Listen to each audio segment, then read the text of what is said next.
del apóstol San Pablo a los Efesios y vamos a leer los primeros 16 versículos. Efesios 4, del 1 al 16.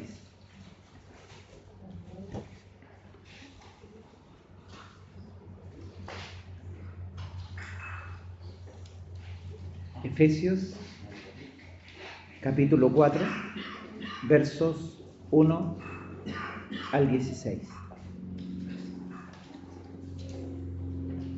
Entonces, si lo tenemos, Efesios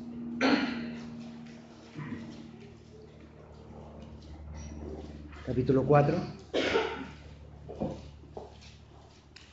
versos 1 al 16.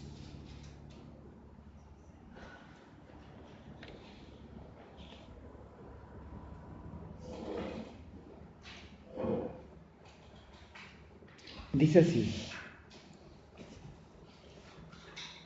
Yo pues, preso en el Señor, os ruego que andéis como es digno de la vocación con que fuisteis llamados, con toda humildad y mansedumbre, soportándoos con paciencia los unos a los otros en amor, solícitos en guardar la unidad del Espíritu en el vínculo de la paz. Un cuerpo y un espíritu, como fuisteis también llamados en una misma esperanza de vuestra vocación. Un Señor, una fe, un bautismo. Un Dios y Padre de todos, es el cual es sobre todos y por todos y en todos.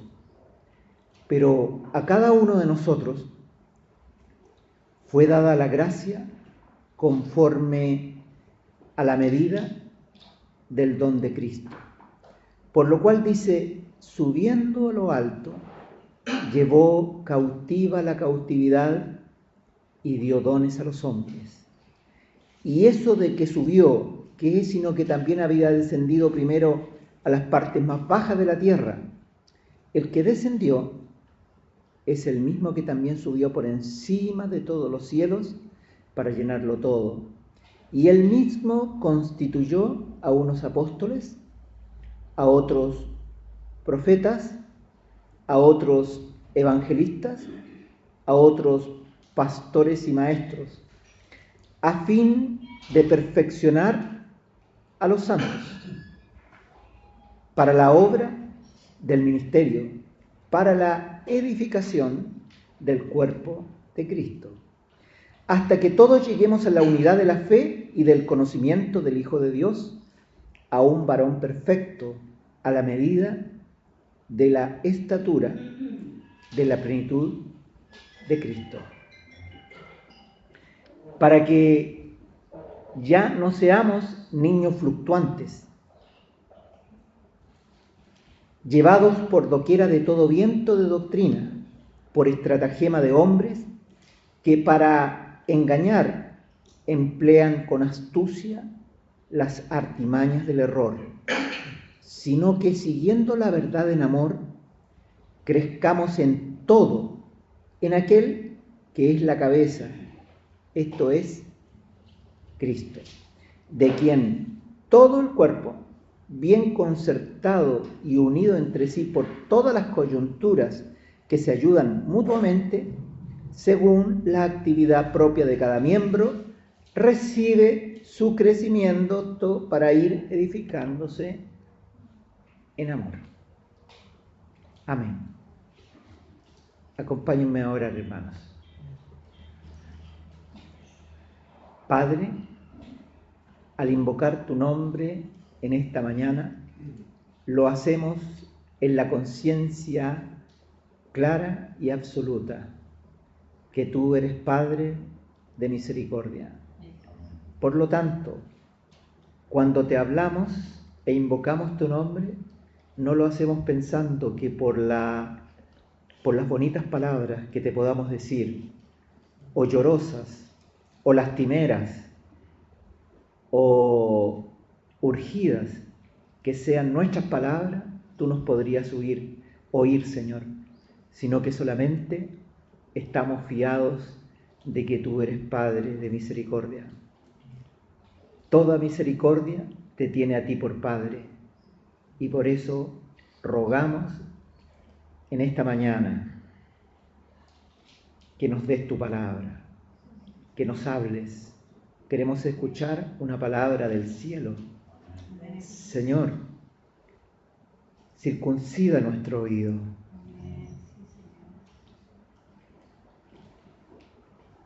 Habla y revélate a nuestro entendimiento.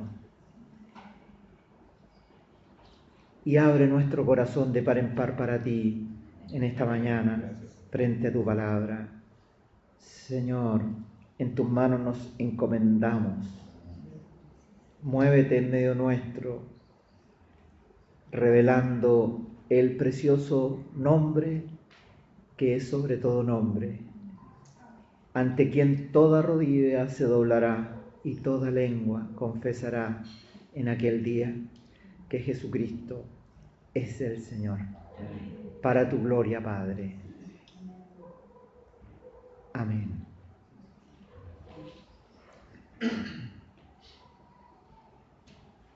Amén.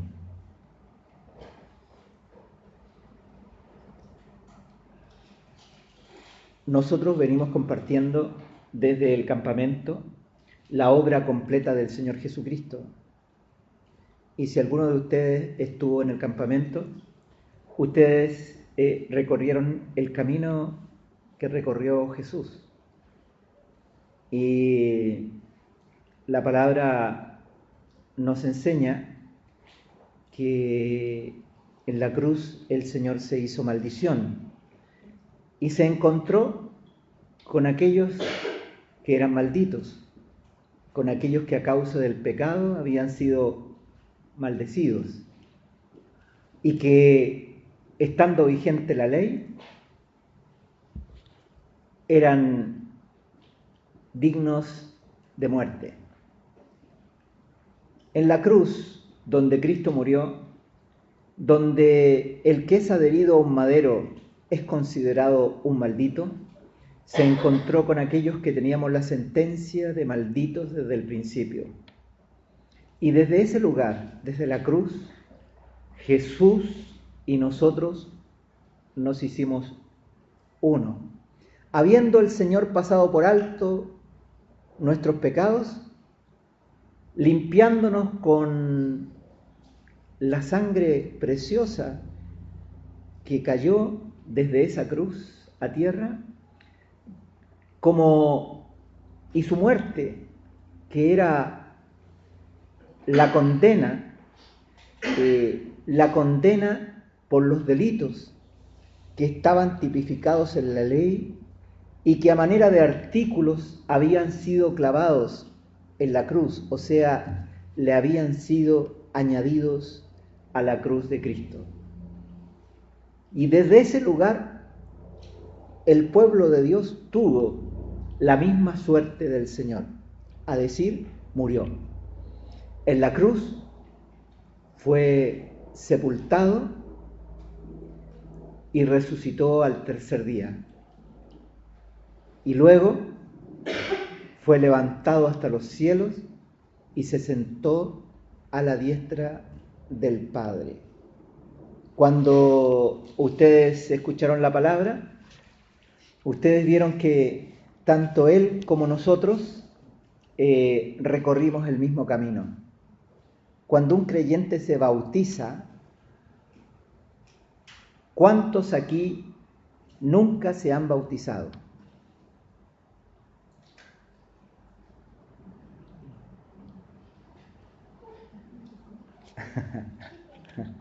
Hay dos que nunca se han bautizado aquí.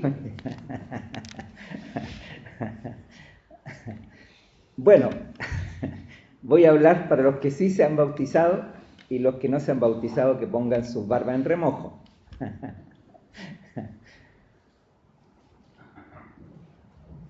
El bautismo, hermanos, es el reconocimiento que tú haces de esta unión que tienes con Cristo en su muerte.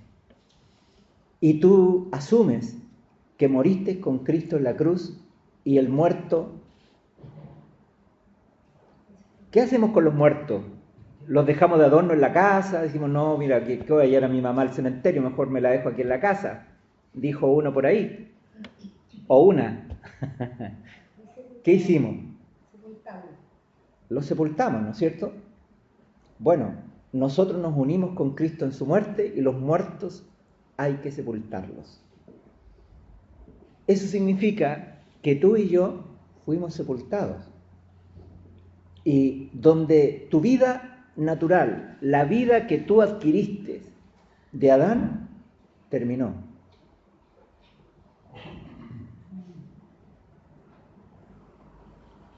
Y no solamente terminó tu vida, sino que también tu entorno. Porque la cruz no solo nos separa del viejo hombre, sino también del mundo. O sea, el creyente es sepultado juntamente con Cristo. O sea, yo estoy hablando aquí con puros sepultados.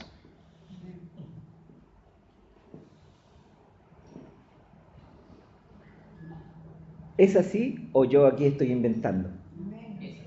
Es así, ¿no?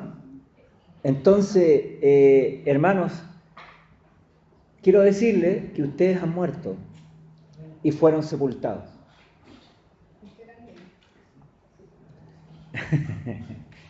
Y yo también, hermanos.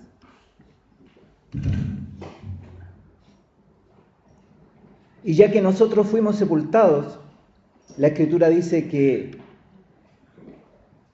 la tumba no lo pudo retener. ¿Por qué? Porque no hubo pecado en él. Y cuando el Señor Jesucristo nos murió y resucitó a causa de que no había pecado, abrió una tremenda puerta en la tumba, hermanos.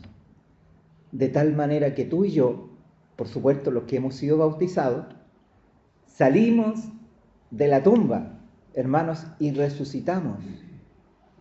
Y nos sentamos con Cristo en los cielos. Y entonces apareció el nuevo hombre. ¿Qué es ese nuevo hombre?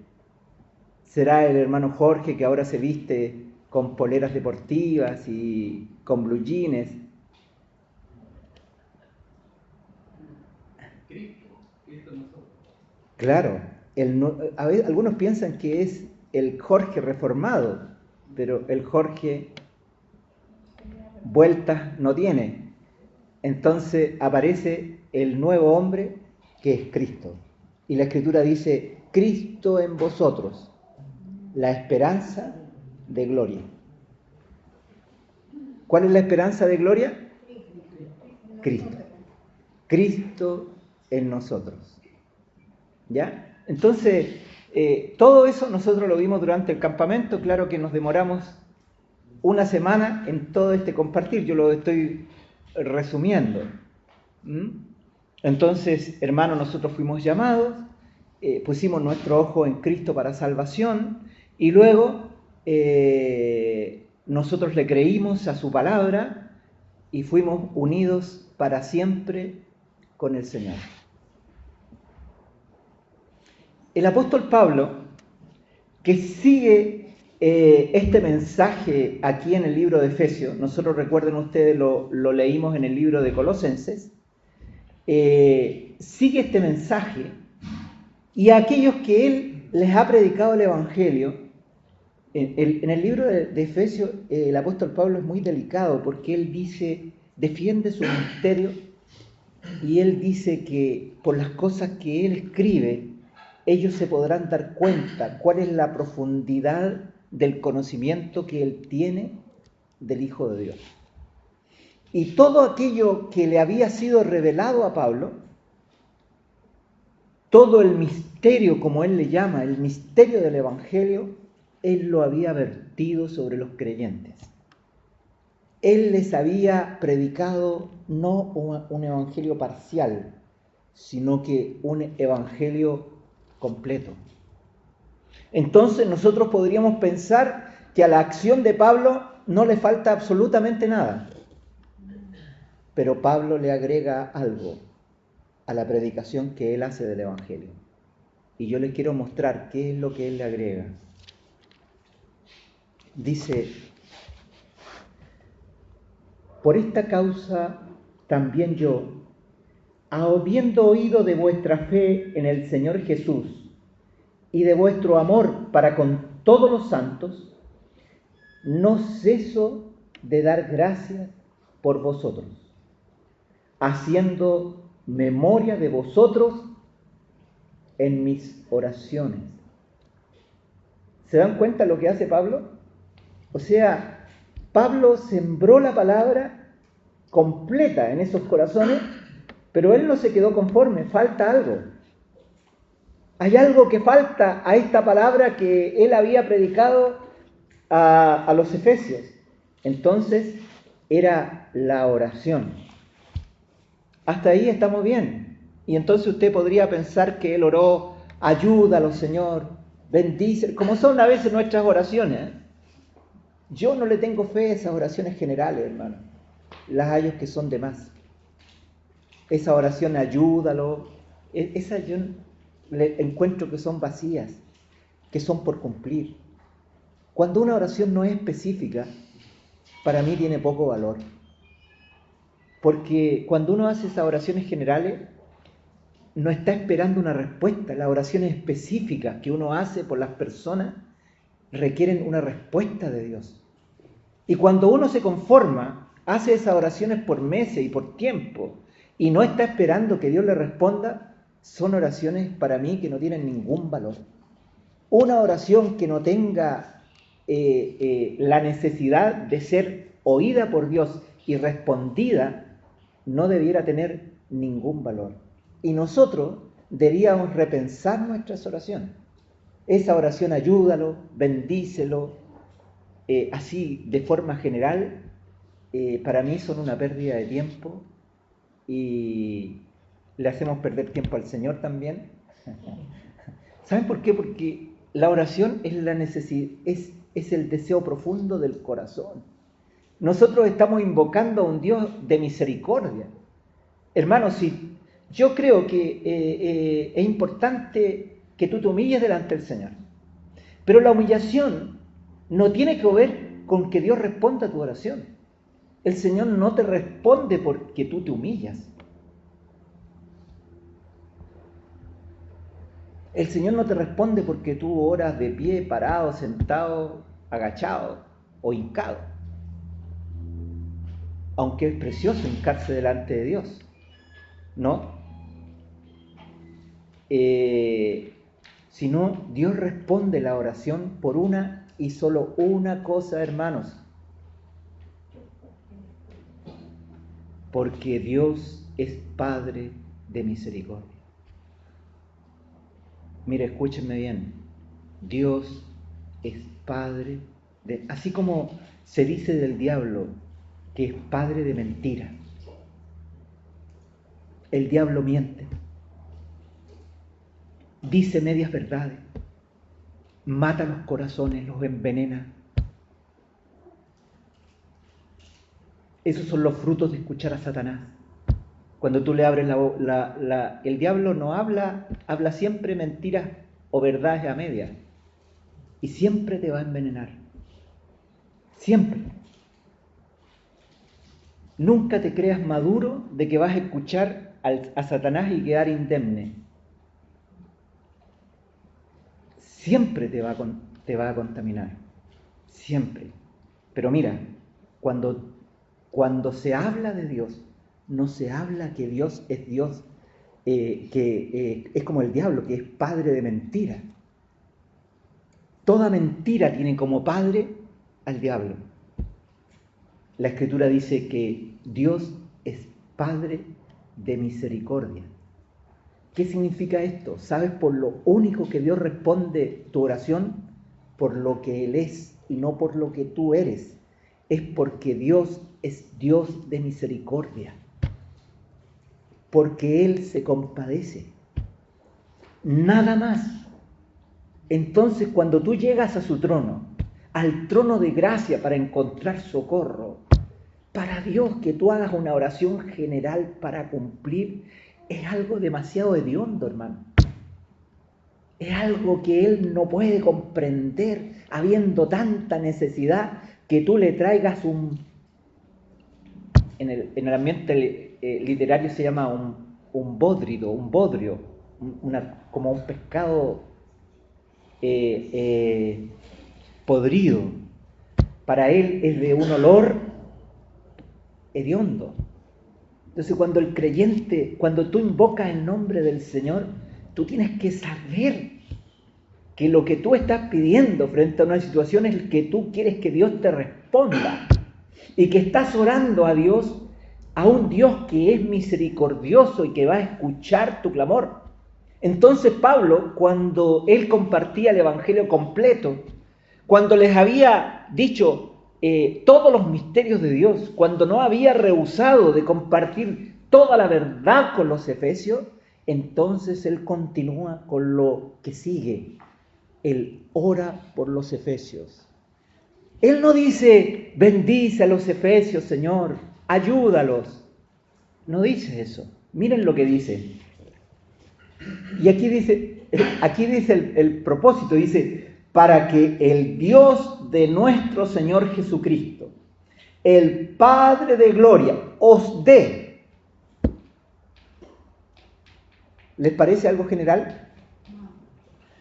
Él le está pidiendo por algo que a los efesios, además de todo ese cuadro que él les ha compartido, de todo el Evangelio que lo ha expuesto tan claramente delante de ellos, él dice que les dé espíritu de sabiduría y de revelación en el conocimiento de la Biblia. ¿No? Parece que algunos quieren que Dios los alumbre en el conocimiento de la Biblia, hermano. Pero aquí no dice eso. Aquí dice que Dios les dé espíritu de revelación y sabiduría en el conocimiento de Cristo.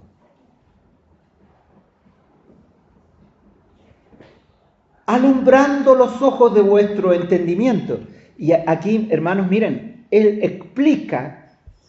explica qué es lo que específicamente él está pidiendo. O sea, él dice espíritu de sabiduría y de revelación. Pero luego que él dice espíritu de sabiduría y revelación, él empieza a explicar lo que es este espíritu de sabiduría y revelación. Dice, alumbrando los ojos de nuestro entendimiento. O sea, que nuestro entendimiento en el alma, donde radican los pensamientos, necesitan ser alumbrados. Ahí hay unos ojos que necesitan ser abiertos.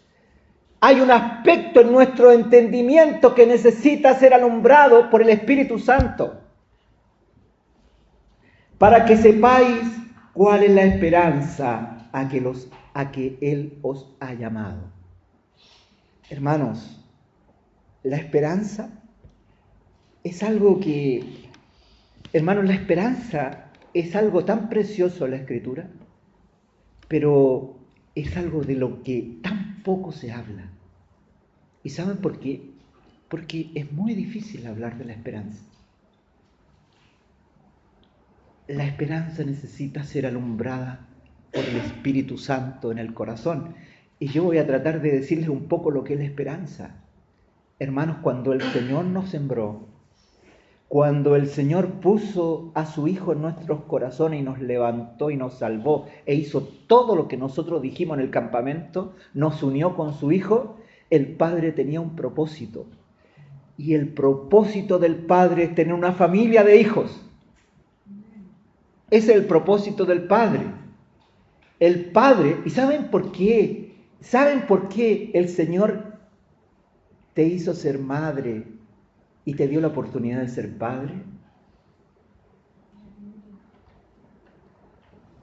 Yo te voy a decir por qué. Dios quería que tú supieras lo que era tener una familia. Dios quería que tú supieras lo que es ser madre, porque Dios es madre y Dios es padre. Antes que tú sintieras el palpitar por ese hijo que te pusieron en tu pecho el día en que nació, Dios ya había tenido en su pecho a Adán y Eva, hermanos, y los había visto nacer. Y probablemente en el cielo hubo el lloro de alegría cuando nació el hombre. Dios quiso tener una familia.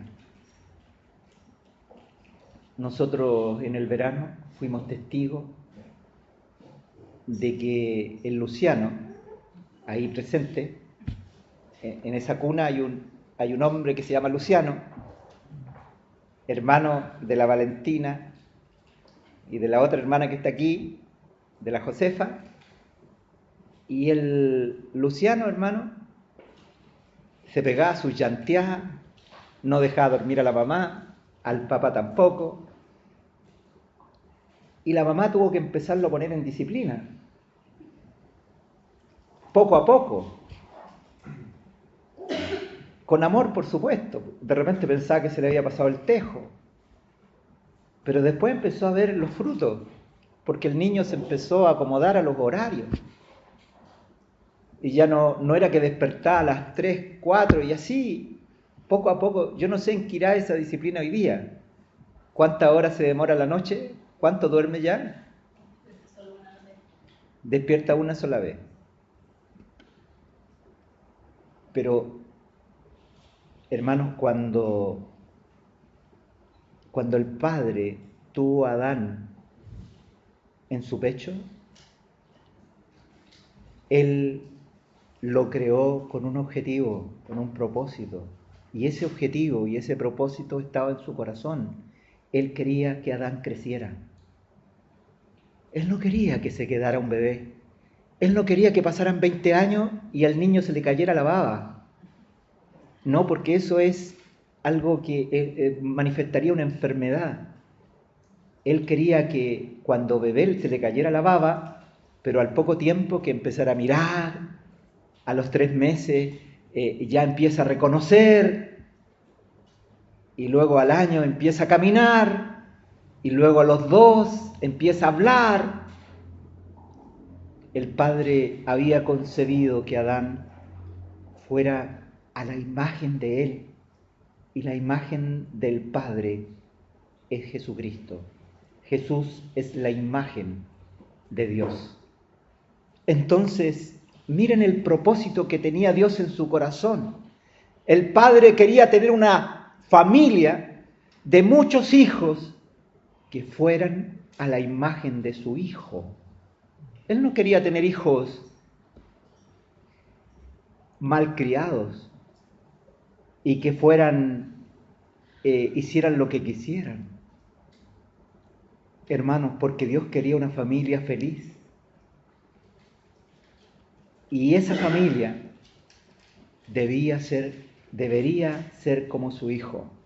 El día que el hombre pecó, hermano, hubo llanto en el cielo, hubo desesperación, se deformó la imagen de Dios y Dios no dejó de trabajar por 4000 años para devolver la imagen de Dios al hombre.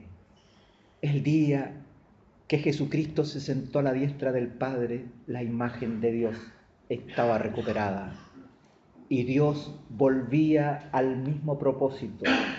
Dios quería tener hijos que fueran a la imagen de su Hijo. Entonces, yo les quiero contar lo que es la esperanza de la iglesia. La esperanza de la iglesia es que esta imagen se forme en mi vida y en la tuya. La esperanza nuestra es que cada día el Señor Jesús se esté formando en nosotros.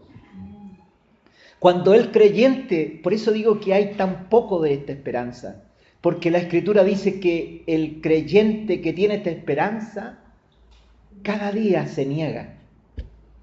Cada día niega su vida natural, cada día asume su bautismo para que sea Cristo poseyéndolo Esto necesita, hermanos, el creyente verlo como el mediodía. El Espíritu Santo, hermanos, tiene que guiarnos a toda verdad. La labor del Espíritu Santo es guiarnos a toda verdad. ¿Y cómo el Espíritu Santo nos guía a toda verdad, hermanos? Es alumbrando los ojos de nuestro entendimiento para que podamos ver a la persona del Señor Jesús. Para que la meta de nuestra vida no sea otra. Para que ninguna doctrina tome el lugar de Cristo. Para que ninguna, por muy importante que sea, puede tomar el lugar que tiene el Hijo de Dios en nuestros corazones. Cuando nuestros corazones tienen fijos los ojos en Jesús, el Espíritu Santo nos empieza a revelar su divina persona. Nuestro entendimiento, nuestra mente, no solo debe conocer a Cristo por el conocimiento bíblico, hermanos. Ustedes me han escuchado hablar respecto a la Biblia. Qué preciosa es la palabra de Dios. Pero ni la Biblia puede tomar el lugar de Cristo. Ni la Biblia puede tomar el lugar de Cristo, porque la Biblia habla de Cristo. La Biblia da testimonio de Cristo, a quien nosotros seguimos. Pero aquí el apóstol Pablo está diciendo que él ruega para que su entendimiento sea abierto, los ojos de su entendimiento sean abiertos para que sepan cuál es la esperanza, o sea, para que tú te proyectes en su vida con la imagen del Hijo de Dios y sea tal tu amor por aquella imagen que cada día tú sepas que la estás viviendo para Él y no para ti, que tú sepas que hay una división entre el mundo y tú.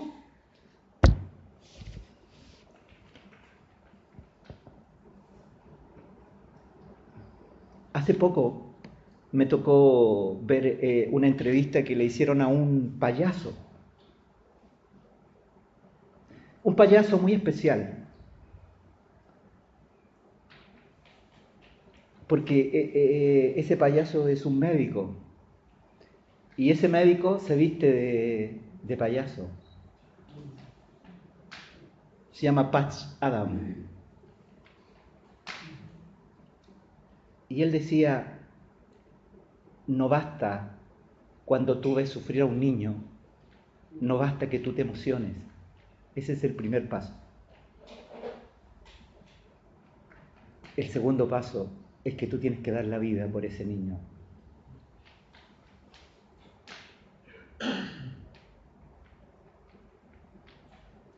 Y él dijo,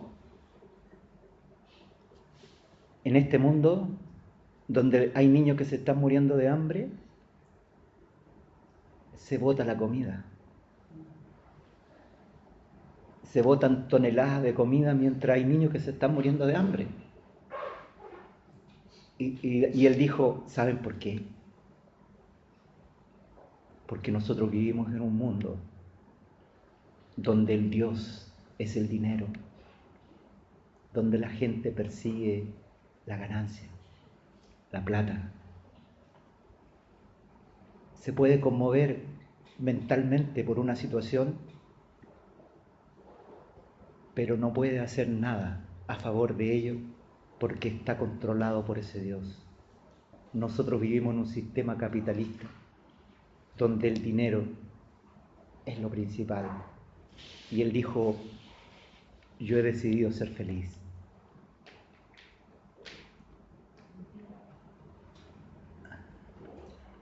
Él dijo, yo he decidido ser feliz. Si puedo salvar a un niño, lo voy a hacer. Hermanos, este mundo sigue valores que no son los de Dios. Este mundo como sistema está bajo el diablo. Está bajo Satanás. Nosotros hemos sido llamados a seguir a Cristo, a conmovernos. Nosotros hemos sido llamados a ir más allá, a amar al Señor. La esperanza te hace ir más allá, no solamente ver de lejos, no solamente que esto verlo como un concepto bíblico, sino que el Espíritu Santo pueda mostrarte lo que es la esperanza y tú dar un paso más hacia adelante respecto a la persona del Señor Jesús. Y también poder darte cuenta, de la misma manera que el mundo y los niños hay niños en el mundo que están muriendo de hambre, ver a su pueblo morir de hambre, ver a los hijos de Dios morir de hambre, ver al pueblo de Dios en cualquier cosa. ¿No habrá alguno que quiera pagar el precio? ¿No habrá alguno que quiera morir? ¿Que quiera dejar de cuidar sus intereses, de sentirse ofendido y dar un paso más hacia los demás, hacia morir, a perder su reputación, a ser como Cristo? Eso es la esperanza. Sufrió tal contradicción de pecadores contra sí mismo. Miren, sufrió tal contradicción de pecadores contra sí mismo. Frente a tal sufrimiento, frente a tal adversidad, el Señor no flaqueó, sino que endureció su rostro para ir a Jerusalén, o sea, para cumplir su cometido, porque tenía en su mente a nosotros y nos amó hasta el fin. De la misma manera, hermanos, cuando tú eres apremiado por lo que sea, ¿qué te ha hecho sufrir? ¿Qué te está haciendo sufrir? ¿Cuáles han sido los dolores que tú has vivido? Si tú no tienes la esperanza delante, tú vas a flaquear.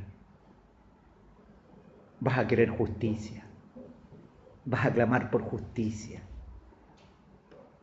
Hermanos, el creyente, nosotros ya hemos tenido justicia. Cristo murió por nosotros. Hoy día necesitamos la esperanza.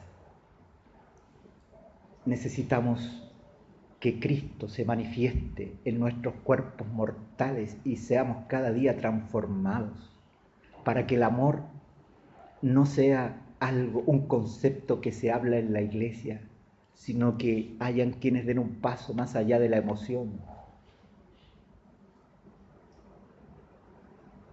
Cuando ves a los perdidos, a los que mueren sin Cristo,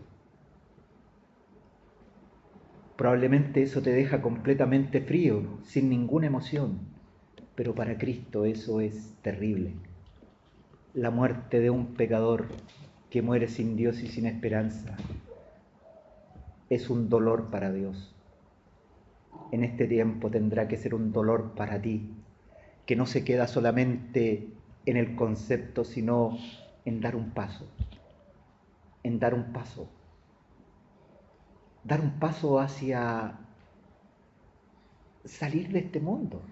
La cruz nos ha sacado de este mundo. Nosotros estamos en el mundo, pero no somos del mundo.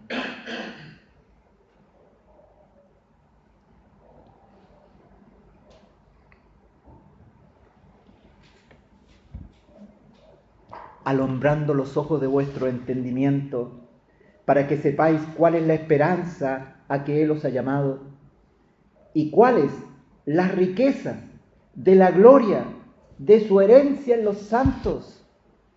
Hermanos, hay una herencia que es gloriosa. Y la Escritura dice que Él nos ha dado las arras de nuestra herencia. Hermano Ricardo, ¿usted sabe lo que es las arras? Se lo olvidó. Ahora yo se lo voy a recordar. Qué bueno que haya venido hoy día para que yo le recuerde lo que es las arras. Las arras, hermano Ricardo, cuando usted trabajaba patronado, de pronto a usted le daban quincena y fin de mes. ¿Sabe usted lo que es quincena y fin de mes? ¿Está claro, no? Bueno, ahí está. La jarra es la quincena. Nos falta fin de mes. El Padre nos ha dado a su Hijo, que está en nuestro corazón. Esta quincena, hermano Luis, no crea usted que es poquita plata. No crea que es para pagar algunas cositas, sino que es tan rico lo que el Señor nos ha dado como el anticipo, que muchas veces nosotros vivimos como pobres siendo ricos. Y en este tiempo, y estas cosas que el Señor nos está hablando, cuando dice que Pablo oraba, era para que las arras, para que nosotros supiéramos aquí todo lo que era esa quincena, todo lo que teníamos por Cristo, cómo se nos revela el Hijo de Dios a nuestras mentes, cómo es Él, cuán alto es el Señor en relación a nosotros, cuán altos son sus sentimientos, sus afectos, diferentes a los nuestros. Hermanos, ¿qué quincena nos ha dado el Señor? Hermano, y usted que está alegando por ser obrero de la obra del Señor, hermano, que no sabía el pago que le estaban dando, hermano. Casi hacía huelga el hermano acá. ¿Ah? Pero la quincena es grande, pero imagínense lo que va a ser fin de mes. ¿Se lo imaginan? Yo casi no me lo puedo imaginar. Cuando tengamos la herencia en nuestras manos. Yo quiero decirles que la herencia no es plata ni oro. No se decepcione, pero no es plata ni oro, porque el Señor podría hacer así, toneladas de oro, toneladas de piedras preciosas, toneladas de plata. Pero hay algo en el universo que tiene más valor que cualquier otra cosa. En Él se encuentran todos los tesoros de la sabiduría y del conocimiento. Se refiere a Cristo. Esa es nuestra herencia. Hermano, esa es nuestra herencia. Ese día, todo lo que pertenece a Cristo lo vamos a poder usar. Hoy día nos ha permitido usar una parte de su riqueza, lo cual es grande y que nosotros tenemos que descubrir. Es grande, hermano.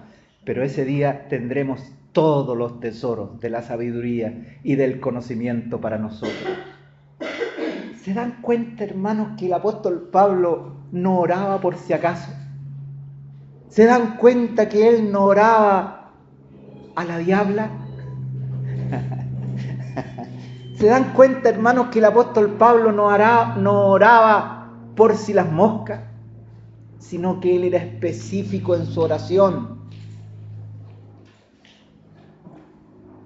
Hermano, él era específico en la oración porque él quería que esto se hiciera realidad. Porque él sabía que no bastaba con el conocimiento que ellos tenían de la palabra apostólica. El apóstol Pablo confiaba en la palabra, le había sido revelada por Dios, pero él sabía que cuando un creyente recibía la palabra, necesitaba ser alumbrado por el Espíritu Santo, necesitaba ser conducido a la verdad por el Espíritu Santo, necesitaba que la tercera persona de la Trinidad cumpliera aquella labor por la cual Dios lo dejó en este mundo y en medio de nosotros, que Él condujera a los creyentes a toda verdad. Nos parecería, hermanos, que hasta ahí la cosa estaría bien, pero el apóstol Pablo no cesa de orar. Yo leí el capítulo 1, verso 15 en adelante, pero en el capítulo 3, él hace otra oración. ¿Qué fue lo primero que oró? Oró por el entendimiento. Miren, oró por el entendimiento. Oró para que se alumbrara los ojos del entendimiento. Tu entendimiento tiene ojos, es inteligente, pero necesita ser alumbrada por el Espíritu Santo, no respecto a doctrinas bíblicas, sino respecto a Cristo, a su persona, a quién es Él. Capítulo 3, verso 14. Por esta causa, doblo mis rodillas ante el Padre de nuestro Señor Jesucristo. Cuando Él dice, doblo mis rodillas, Él no está pensando que le va a oír Dios porque dobla las rodillas, sino por el temor reverente que Pablo le tiene a Dios. Qué temor reverente el de Pablo, hermanos. Sabe que por lo único que le puede escuchar es porque Él es misericordioso. Pero ante un Dios tan potente, tan glorioso, Él dobla sus rodillas. ¿Y quién es este Dios? Dice, de quien toma nombre toda familia, en los cielos y en la tierra. ¿Sabe lo que significa eso? Toma nombre. Significa que Él es el creador, ¿no? De toda familia en la tierra, ya sea animales, plantas, hombres, ángeles. Bendito es nuestro creador. Mire ante quién Él dobla las rodillas. Él no está doblando las rodillas ante un presidente o ante un rey. Él está doblando las rodillas ante quien creó a todo ser en el universo. Para que os dé, nuevamente, miren lo que dijo al principio, ¿saben? Para que os dé. Nuevamente aquí usa la misma palabra, dice, para que os dé. Nuevamente específico. No dice que para que los bendigas nuevamente, Señor, para que los ayudes, en todo. No, dice, para que os dé, conforme a las riquezas de su gloria. O sea, no conforme lo que merecemos, no conforme lo que nosotros, lo más maravilloso que nosotros podríamos pensar, sino es conforme a su gloria. ¿Saben cómo es su gloria? Su gloria se manifiesta en su creación, en las obras de Dios. Dios manifiesta su gloria. O sea, ¿qué quiere decir? Conforme a lo todopoderoso que es Dios. Miren, está pidiendo algo tremendo aquí, que os dé conforme a todo lo poderoso que es Dios, el ser fortalecidos con poder en el hombre interior por su espíritu. Hermanos, y ahí está el otro aspecto de la labor del Espíritu Santo. El Espíritu Santo nos ha de llevar a toda verdad y a toda justicia. El Espíritu Santo nos conduce a toda verdad cuando nuestro entendimiento es alumbrado por Él. Y nosotros conocemos la esperanza.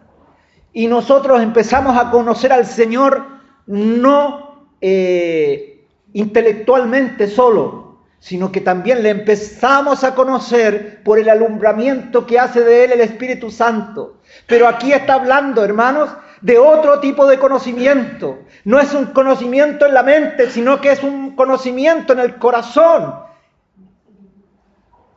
Nos guiará el Espíritu a toda justicia. Y se los voy a explicar.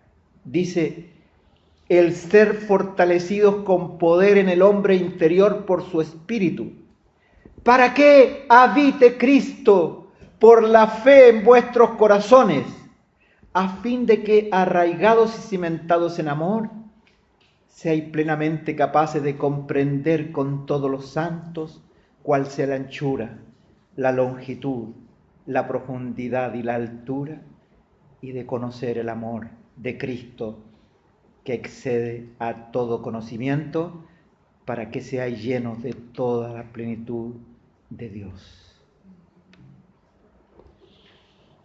Oh hermanos, después que el apóstol Pablo habla que el Espíritu Santo los guía a toda verdad, él habla de que los guía a toda justicia. ¿Saben lo que es toda justicia? ¿Saben lo que quiere decir toda justicia? Hermanos, aquí queda tan claramente expuesto. Toda justicia no son las obras buenas de la hermana Karina. ¿Eso creen ustedes? Pues eso no es la justicia. El Padre no está diciendo, es tan buena la Karinita, mira lo que hace, pero estoy maravillado de ella. ¿Ustedes creían eso? Pero bueno, los voy a desilusionar. Hermanos, lo que el Padre busca en la Karinita no es a la Karina, sino que es a su Hijo. Toda justicia, es imposible que aparezca el Juliano justo, la Karina justa y otro justo que no los voy a nombrar. ¿No? Eso es imposible. Lo que Dios quiere, hermanos, es a su Hijo justo actuando a través de nosotros. Cuando el Espíritu Santo, hermano, nos guía a toda verdad, Eso quiere decir que el Espíritu Santo nos alumbra cómo es el Señor en nuestra mente y le empezamos a conocer de una manera que nunca antes le habíamos conocido. Y que no tiene que ver con muchas lecturas que hemos tenido, aunque el Espíritu Santo siempre se apoya en la Escritura. Así que es mucho mejor cuando usted la lee y escucha hablar y lee acerca de Cristo en los 4 evangelios. Nosotros siempre deberíamos estar leyendo los 4 evangelios. Pero hermanos, si el Espíritu Santo no te alumbra con la verdad, tú nunca vas a conocer realmente quién es el Hijo de Dios. Pero tú nunca vas a andar en justicia si tú no le permites vivir a Jesús en tu corazón. Si tú no permites a Cristo que haga las cosas que son imposibles para ti. Hace pocos días atrás nos tocó despedir a un joven ingeniero civil, irse a Suecia a trabajar. Es hijo de un querido hermano. Y él, escuchando la palabra, se convirtió al Señor, un joven de unos 24 o 25 años. Y este año nos acompañó en Licanray. Él estaba con su padre en Villarrica. Y escuchó, es un muchacho que ha escuchado la palabra, se ha enamorado de la Escritura y también del Señor. Y en estos días antes de irse, él quería reunirse con nosotros, quería seguir escuchando la palabra y me contaba que había nacido de nuevo, que había tenido una experiencia muy preciosa con el Señor. Y él me hizo una pregunta y me dijo, hermano, yo quiero saber lo que es el reino de Dios. Porque yo escucho hablar del reino de Dios y el reino de Dios, y yo quiero saber qué es el reino de Dios. Hermanos, cuando aquí la Escritura dice que el Espíritu Santo nos guiará a toda justicia, eso es el reino de Dios. El reino de Dios es un rey. El reino de Dios es un rey que reina en un solo ámbito. Yo quiero decir cuál es el ámbito donde reina ese rey. Hijo mío, dame hoy tu cabeza. Hijo mío, dame hoy tus pensamientos. Hijo mío, dame hoy tus bienes, tu ofrenda. Ya, vamos saltando.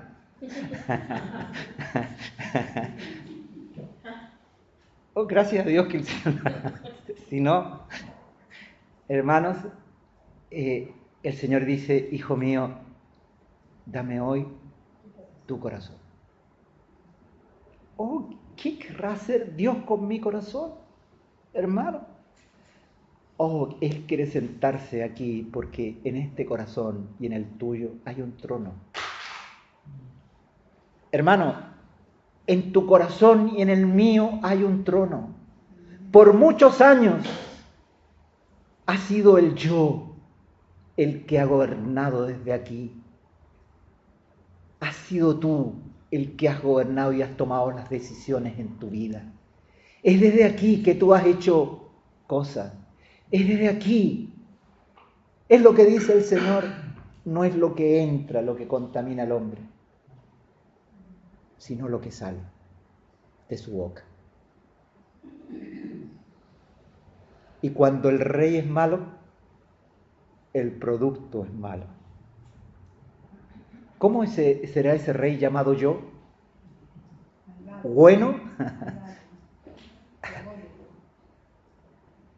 Ha gobernado por tantos años para solo producir miserias en tu vida, derrotas, frutos de la carne. Y tu corazón sigue divagando. Ese rey solo produce desastre en nuestra vida, hermano. El reino de Dios consiste en que tú pongas en tu corazón a Jesucristo. Él es el Rey. Jesucristo es el Rey. Hermano, Jesucristo es el Rey no para que tú digas, yo escucho de pronto estas confesiones. Jesús es el Señor, que es un sinónimo, en el cielo, en la tierra y debajo de la tierra. Lo cual es completamente cierto. Pero el yo sigue gobernando nuestro corazón.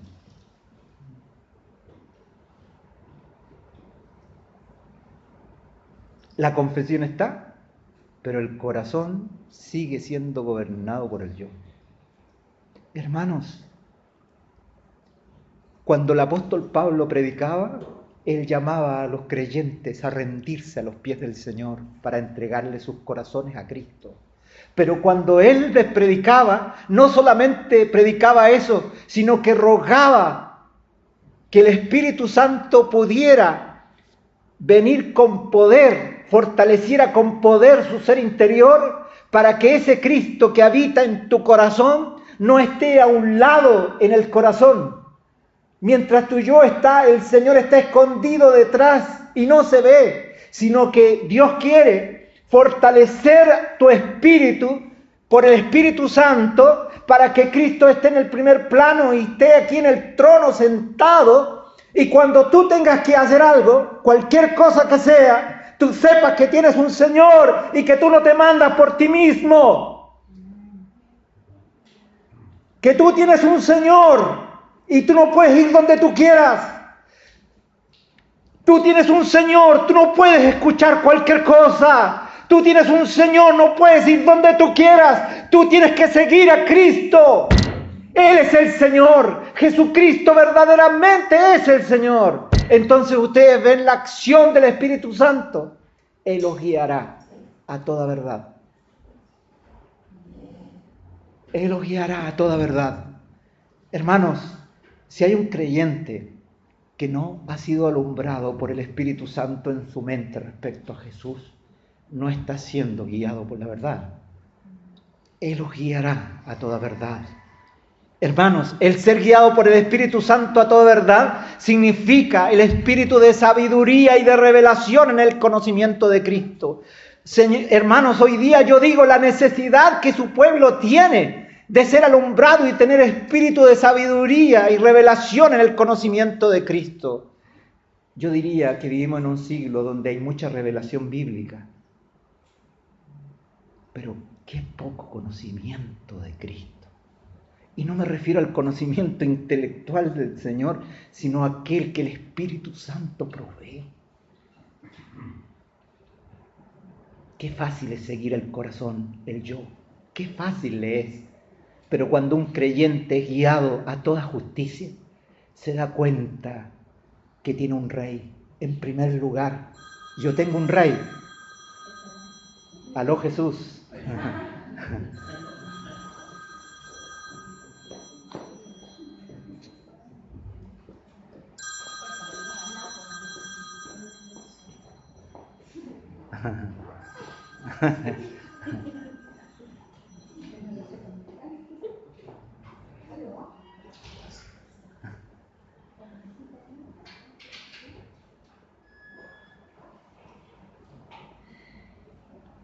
Cuando el creyente es guiado a toda justicia, significa que se ha dado cuenta que ya no tiene que ser esposa, sino Cristo. No tiene que ser madre, sino Cristo. No tiene que ser trabajador, sino Cristo. Se da cuenta que no va a aumentar sus méritos, ni que Dios le está pidiendo nada que haga, sino le está pidiendo que deje a su Hijo vivir la vida. Eso es toda justicia. Toda justicia es Cristo, hermanos. Toda justicia es Cristo en nosotros, actuando potentemente y poderosamente. ¿Se dan cuenta, hermanos, cuál era la labor apostólica? No era solamente compartir toda la verdad de Dios, sino también era orar por los creyentes para que su entendimiento fuera alumbrado. Era orar por los creyentes para que fueran fortalecidos en el ser interior. Sin esas dos cosas estás inválido. Sin esas dos cosas no puedes caminar ni un segundo. ¡Qué ilusión es de ser cristianos con solo el intelecto! ¡Qué ilusión de ser cristianos solamente con las fuerzas naturales nuestras! Entonces nos pasa como esa película, hermanos, no sé si ustedes alguna vez la vieron, esa que todo era virtual. Vivían en unos cajones y todo era imaginario, estaba en la mente. Un cristianismo solamente mental, un cristianismo de lecturas bíblicas, oraciones para bendiciones generales y reuniones. ¿Qué les parece? Pero cuando se trata de acción, cero. Cuando se trata de amor, cero. Cuando se trata de negarse a sí mismo, cero. Cuando se trata de humillación, cero. Cuando se trata de perdonar, cero.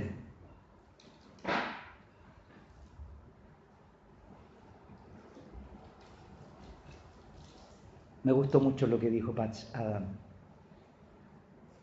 Él dijo, yo quiero ser feliz. Yo voy a amar a los niños. Nosotros también, hermanos. Yo quiero ser feliz. Yo quiero seguir a Cristo. Yo quiero ser feliz. Quiero que Cristo haga lo que para mí es imposible. Y yo voy a dar pasos para ello. De buscar al Señor.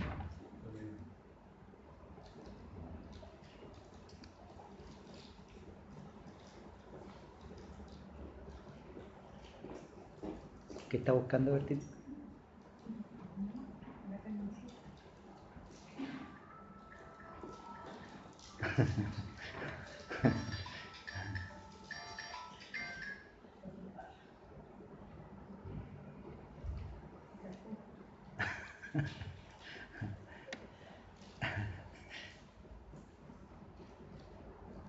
Esta es la introducción, hermano. Ahora, ¿no es que se dan cuenta que llegamos al capítulo 4 ahora?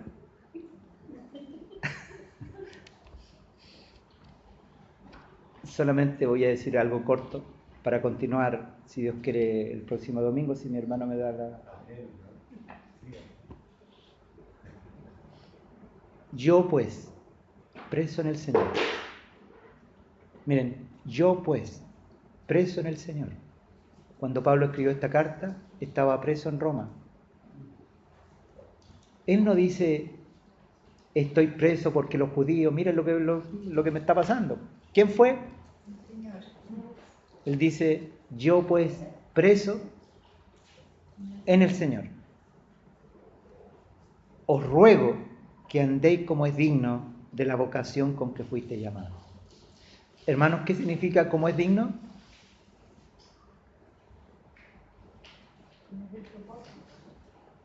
La vocación es el llamado que Dios nos hizo. ¿A qué nos llamó? A ser como Él. Nos llamó a ser como Él. Él dice, tengamos esto presente. Si el Espíritu Santo no lo ha alumbrado tu mente, como Él es, deja las cosas atrás. Dejando las cosas atrás. La Escritura dice, dejando lo que queda atrás. Porque lo de atrás está hecho. Extendamos lo de delante. ¿Qué dice? Andemos como es digno de nuestra vocación, con toda humildad y mansedumbre. ¿Qué dijo Jesús?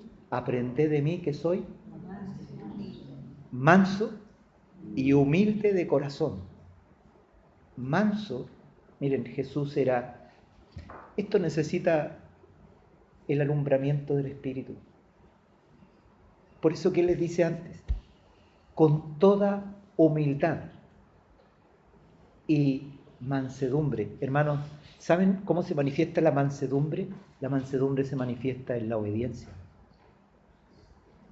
Él era humilde con los discípulos, les lavó los pies, los sirvió y con el Padre era manso. Al primer toque obedecía, no tenía que gritar la mamá y a la quinta vez le obedecen, sino que es a la primera. La mamá dijo, se hizo. Así era Jesús, Josefa y Valentina. Así era Jesús. La mamá hablaba y él obedecía. Y luego dice, solícitos en guardar la unidad del espíritu en el vínculo de la paz. Hermanos, el vínculo de la paz es aquello que nos une a todo con Dios.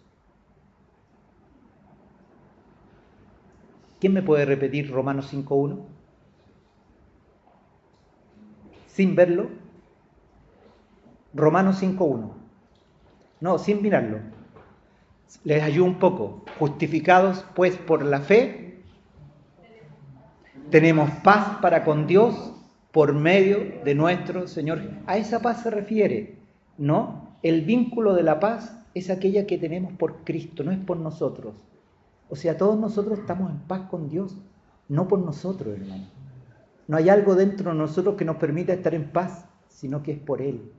Tenemos paz para con Dios. Y luego dice, solícitos en guardar la unidad del Espíritu. O sea, miren, estamos en paz con Dios.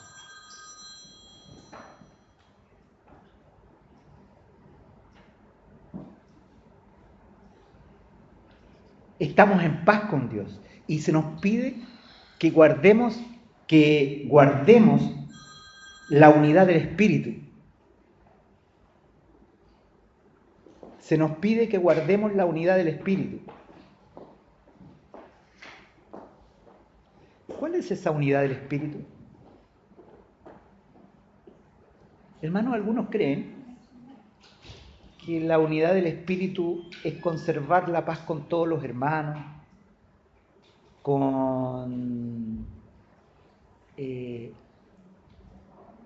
que nosotros le hagamos empeño para no decir nada que pueda molestar a otro. Pero aquí en este contexto, la unidad del Espíritu es otra cosa.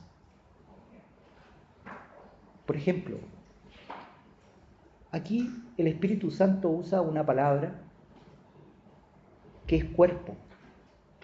¿Qué significaría guardar la unidad del Espíritu en un cuerpo? ¿Cuándo la unidad del Espíritu en un cuerpo, en tu cuerpo, no se cumple?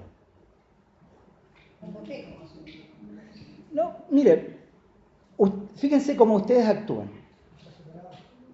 Miren cómo actúa su cuerpo. La Marilú me está mirando.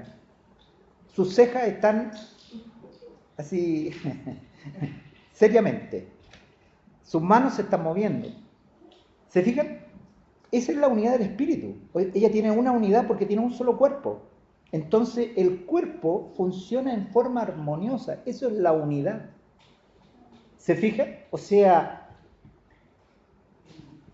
el no actuar en la unidad del espíritu significa que, por ejemplo, ¿se han fijado en esa enfermedad cuando una persona viene y ¡pap! Y se larga unos par de garabatos y sigue? Y luego está así y pegó otra, dijo otra y dio unos saltos, hizo unos tics. Y llega a ser una enfermedad. Cuando el cuerpo no está en unidad, el cuerpo humano es una enfermedad. Y miren lo que sigue, porque para entender la unidad del espíritu, hermano, nosotros tenemos que leer el versículo que sigue, el 4, dice, un cuerpo y un espíritu.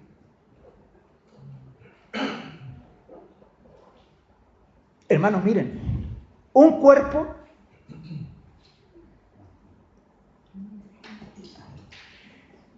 cuando Dios nos llamó en un cuerpo y nos bautizó en un cuerpo. No hay dos cuerpos, no hay tres cuerpos, hay uno solo. Pero ese cuerpo tiene un espíritu. Y fíjense bien que la palabra es con E mayúscula. Un cuerpo, así es la iglesia. La iglesia es un cuerpo y un espíritu. ¿Cuándo se quebranta la unidad del espíritu? Cuando se actúa no en ese espíritu. ¿Se fija? O sea, ¿cómo yo puedo guardar la unidad del espíritu? Teniendo temor. ¿Se fija? Cuando yo actúo tomando en cuenta el lugar donde me encuentro. Por eso que luego en este capítulo empieza a hablar de los dones. ¿Saben por qué? Porque en la obra del Señor, hasta aquí cuando nosotros estudiamos Colosenses, Dios a cada uno nos había sepultado, resucitado, exaltado. Pero cuando Él se sentó en los cielos, Él desplegó la iglesia. Y la iglesia es un cuerpo. Y dio dones a los hombres. ¿Qué significan esos dones? Significa que Luis, por ejemplo, es el riñón. ¿Pero qué lo transformó en riñón? ¿Tiene cara de riñón el hermano? Perdón, hermano. El don de Dios lo transforma en un órgano útil para el cuerpo. No es lo natural. Lo natural murió. El Luis antiguo, pero saquémosle alguna cosa buena tendrá el hermano de su vida pasada. Lamento decirles que no. Por eso que dice, dio dones a los hombres. O sea, en la iglesia es un cuerpo y un espíritu. Cuando uno ve la iglesia un cuerpo, me tocó hace poco estar en una reunión de pastores de la Iglesia de Cristo, y la Iglesia de Cristo tiene una muy rica historia, porque nació de un avivamiento que hubo en Estados Unidos en el siglo XIX. Y uno de los misioneros gringos leyó un artículo que había escrito uno de los fundadores de la Iglesia de Cristo en el siglo XIX, y él dijo algo como esto. Dijo, yo espero el día en que todos se conviertan a la Iglesia de Cristo. Miren lo que dijo. Yo espero y sé que un día todos se van a convertir a la Iglesia de Cristo, porque Dios aborrece las denominaciones. Cuando él dijo eso, cuando el gringuito leyó ese que es una larga palabra, el gringuito que estaba al lado de él, era otro gringo americano, él dijo, yo no estoy para nada de acuerdo con eso, dijo. Para nada de acuerdo con eso. ¿Cómo todos se van a convertir a la Iglesia de Cristo? Y el gringuito segundo, él estaba pensando en la Iglesia de Cristo, en la denominación de él. Entonces dijo, yo estoy compartiendo con los hermanos pentecostales de allá, con los bautistas de acá, y no tengo ni un problema. ¿Cómo yo voy a querer sacarlos de allá para traérmelos a mi denominación? Hermanos, pero cuando uno lee la Biblia, entonces uno tiene que decir un cuerpo y un espíritu. Y cuando ese hombre escribió ese artículo, él no estaba mirando la denominación de él, no estaba mirando la Iglesia de Cristo como una denominación, sino como la única iglesia que existe en el planeta. Un cuerpo y un espíritu. Cuando uno ve esto, encuentra hermanos en todas partes, porque ve el límite de la iglesia. El que ha sido bautizado en el Espíritu, el que tiene el Espíritu de Cristo es de él. Y el que no es de él. Entonces, termino diciendo lo que decía un querido pastor, el pastor Juan Carlos Ortiz. Un día dijo que las denominaciones eran como lagunitas donde habían patitos. Dice, cada uno en su laguna. Cada patito, dice un grupo de patitos acá, el otro patito allá. Él dijo, un día van a subir las aguas. Y las lagunitas se van a terminar porque el agua van a poder nadar por todo, porque como el agua sube, ya no va a haber una laguna, sino que va a ser una sola laguna. Y ese día los patos van a caminar juntos. Un cuerpo y un espíritu. En un cuerpo hay un espíritu que tiene una voluntad, un deseo, un camino. La iglesia, los que están viendo al Señor, tienen que estar viendo al Espíritu, para dónde va. Tienen que saber de quién son, y tienen que saber que la iglesia es una, que el cuerpo es uno y que el Espíritu es uno. Y conservar la unidad del Espíritu significa estar mirando a Jesucristo siempre. siempre. Bendito es el Señor, hermanos. Vamos a orar. El próximo domingo, si Dios nos concede su gracia, vamos a continuar con esta palabra. Solamente he hecho una pequeña